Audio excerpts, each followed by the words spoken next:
The night was still in downtown Nashville, so quiet that every small sound seemed louder. Lieutenant Jessica Monroe sat in her patrol car, parked at the corner of West End Avenue.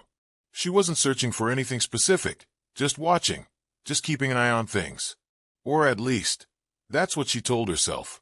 Then she saw him, a tall black man, dressed in a dark tailored suit, walking along the sidewalk near a high-end boutique. Something about him caught her attention.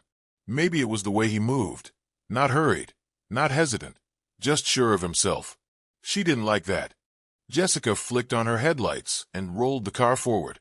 As she pulled up beside him, she leaned out the window. "You live around here?" The man turned his head slightly, meeting her eyes.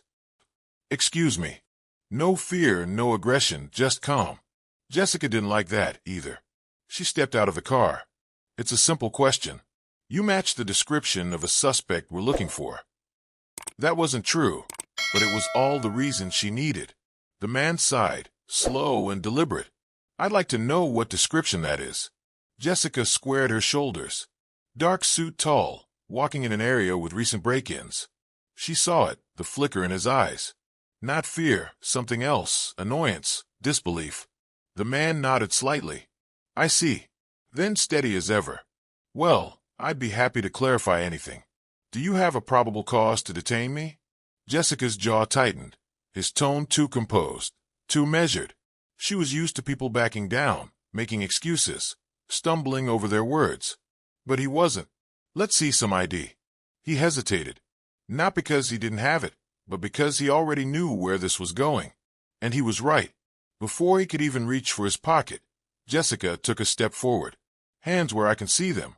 The man exhaled, clearly frustrated. "Now, officer, this is unnecessary." "Turn around." His shoulders tensed. "Are you arresting me?" "Turn around." Slowly, carefully, like a man who had been through this before, he obeyed. She cuffed him. And just like that, it was done. But something felt off. No arguing, no yelling, no threats of a lawsuit, just quiet compliance. Like a man who knew this was only the beginning. And he was right. She just didn't know it yet. The hum of voices filled the air in Davidson County Courthouse. Lieutenant Jessica Monroe adjusted her uniform, rolling her shoulders back. She had done this before. Stand before a judge, give her account, walk out without a second thought. Just another day. Another suspect. Another open-and-shut case. Except this wasn't. Across the room, Daniel Carter sat at the defense table, calm, relaxed, his hands folded neatly in front of him. He didn't look rattled, didn't look like a man on trial, and that annoyed her. Jessica kept her expression neutral as she took the stand. The prosecutor, a middle-aged man in a crisp navy suit, gave her a polite nod before stepping forward. "Lieutenant Monroe, can you walk us through the night of the arrest?" She cleared her throat. "I was on patrol around 10:30 p.m. I noticed the defendant acting suspiciously near several businesses that had reported recent break-ins." The prosecutor nodded. "And what led you to detain him?" "His behavior. He appeared to be surveying the area, taking his time near closed storefronts. I initiated contact, asked for ID, and he refused to comply." Across the room, Terrence didn't react. He just watched. The defense attorney, a sharp-looking woman in her late 40s, adjusted her glasses and stood. She flipped through a folder, then looked up. "Lieutenant Monroe, are you familiar with the Fourth Amendment?" Jessica felt irritation creep up her neck. "Of course." "Good. Then you understand that an officer needs reasonable suspicion to detain someone. Can you specify what Mr. Carter was doing that made him a suspect?" Jessica stiffened. "As I said, he was loitering near a high-end shopping area late at night." The defense attorney raised an eyebrow. "Loitering? Would you say walking is a crime?" Jessica exhaled slowly. "It depends on the circumstances." "Right. So let's clarify those circumstances. Did you witness Mr. Carter attempt to enter any closed businesses?" "No." "But did he run, hide, display any behavior that suggested criminal intent?" Jessica hesitated. "No." The defense attorney took a slow step forward, letting the silence settle. "Then tell me this. How many people walked down that street that night?"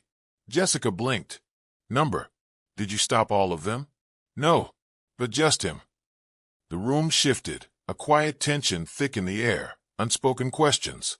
Jessica tightened her grip on the witness stand. The defense attorney glanced at Terrence, then back at the judge.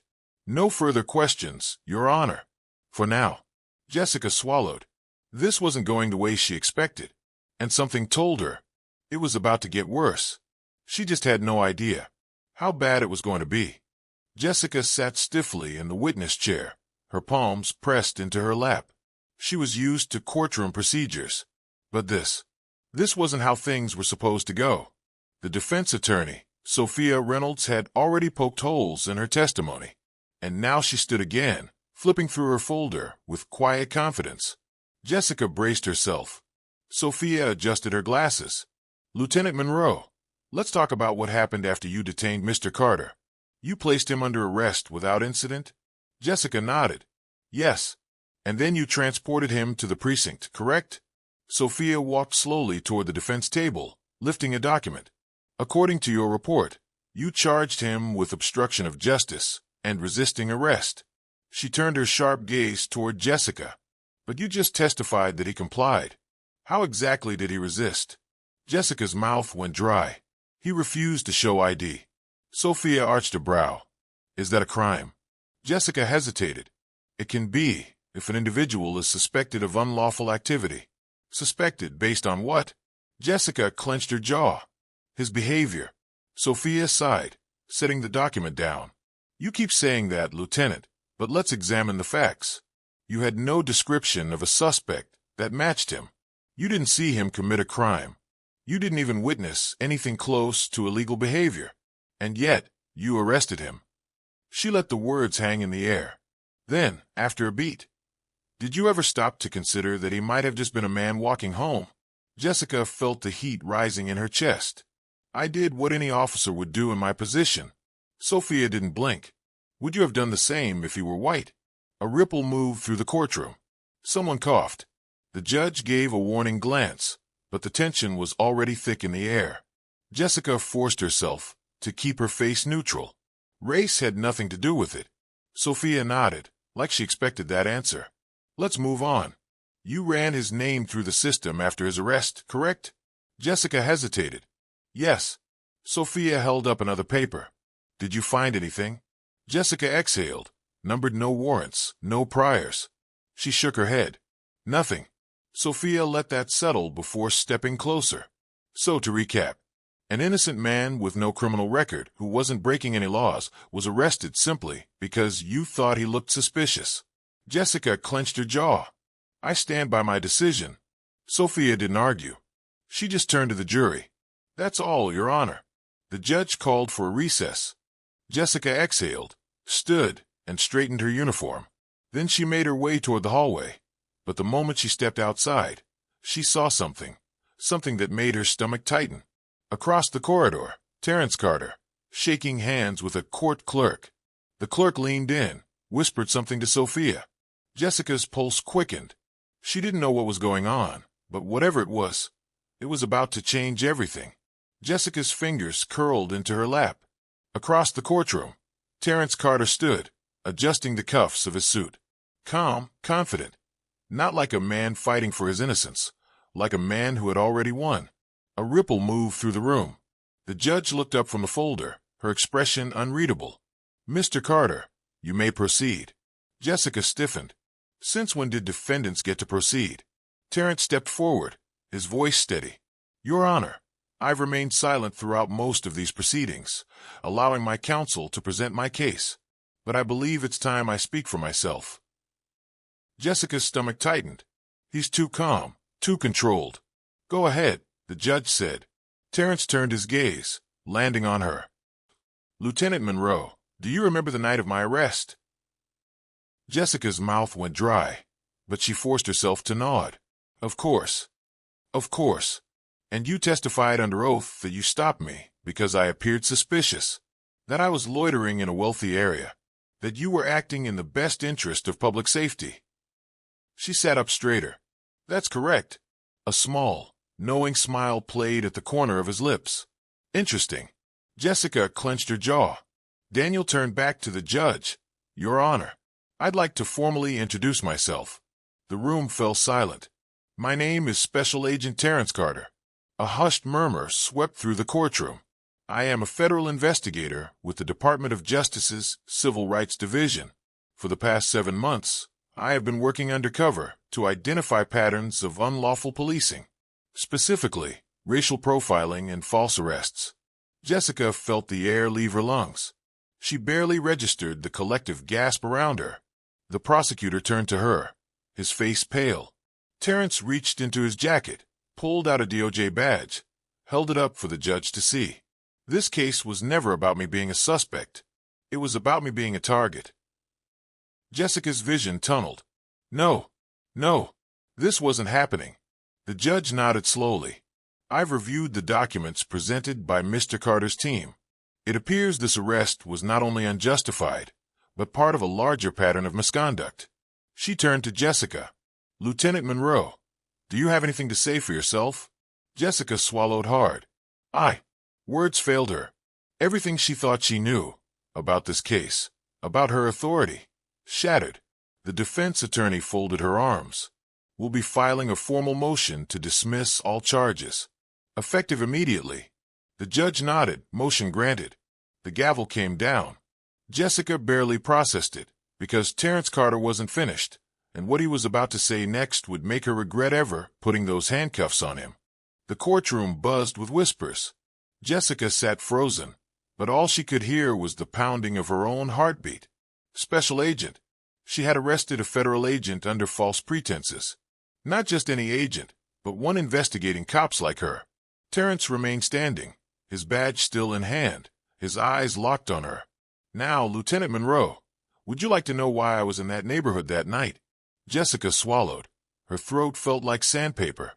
But he didn't wait for an answer. "I was there following a lead on corrupt policing.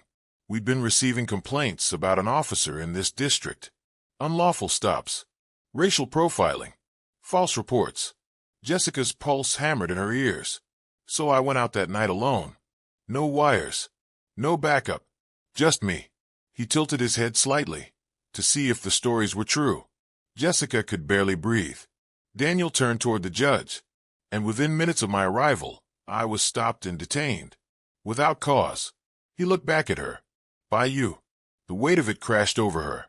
This was never routine arrest. She had walked right into a setup, and she hadn't even known. The judge exhaled. "Agent Carter, given the severity of what's been presented here, I assume the DOJ will be taking further action." Jessica's hands curled into fists under the table. Terrence nodded. "Yes, Your Honor. The Department of Justice will be conducting a full review of Lieutenant Monroe's cases, as well as the department's handling of civilian interactions." Jessica's breath hitched. A full review. That meant every stop, every arrest, every report, everything she had ever done in uniform, picked apart. She gritted her teeth. This wasn't fair. She was just doing her job. The judge nodded. "Then, this court will cooperate with any federal investigation as needed." Terrence finally sat down. The tension in the air didn't lift. Jessica's mind whirled. This wasn't how things were supposed to go. She was the cop. He was supposed to be the criminal. But today, her chest didn't mean power. It meant scrutiny. And soon, it might not be hers to wear at all. But the worst part? She wasn't sure she could even argue. That she didn't deserve it. Jessica's hands felt clammy against the polished wood of the table. The courtroom had quieted, but the weight of what had just unfolded pressed down on her, like a vice. For years she believed in her own authority, convinced her instincts were always right, that she could tell who was trouble and who wasn't, that she could justify any decision she made in the name of public safety. But today she had been the one on trial. The judge glanced at her one last time, then stood. "This concludes today's proceedings. Court is adjourned." The gavel came down. A sharp, final sound. Jessica didn't move. For the first time in her career, she didn't know where she stood. The courtroom slowly emptied. But Daniel Carter remained, seated, watching her. Not with anger, not with satisfaction, but with something worse. Disappointment. That stung more than anything. He stood, slid his DOJ badge back into his jacket, buttoned it smoothly. "It didn't have to be this way, Lieutenant." Jessica swallowed, but she had no words. Daniel shook his head. You don't even realize what you've done, do you? She bristled. I was doing my job. A short breath from Terrence. No. You were doing what you thought you could get away with. Jessica clenched her jaw. Then a question. A simple, damning question. How many others? She froze. How many people have you done this to? Her mouth opened, then closed. She didn't have an answer, and that silence was answer enough. Terrence studied her for a long moment. Then, without another word, he shook his head and walked toward the exit. The defense team followed. The judge disappeared into chambers. Even the prosecutor, who had been seated beside Jessica all trial, quickly packed up his things and left. Without a word, Jessica was alone. She exhaled slowly, finally pushed herself up from her chair. But as she moved toward the door, she caught something. Her reflection in the glass panel. For the first time in her life, she wasn't sure she recognized the person staring back. All these years, she thought she had control. She thought she was the one deciding who belonged and who didn't. But now, she wasn't in control of anything.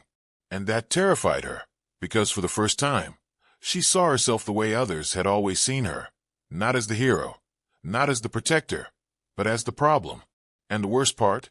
She had no one to blame but herself. Power isn't a shield against accountability. If you stay silent when you see injustice, you're part of the problem. Speak up, pay attention, and never assume that authority makes someone right. If you found this story thought-provoking, subscribe for more.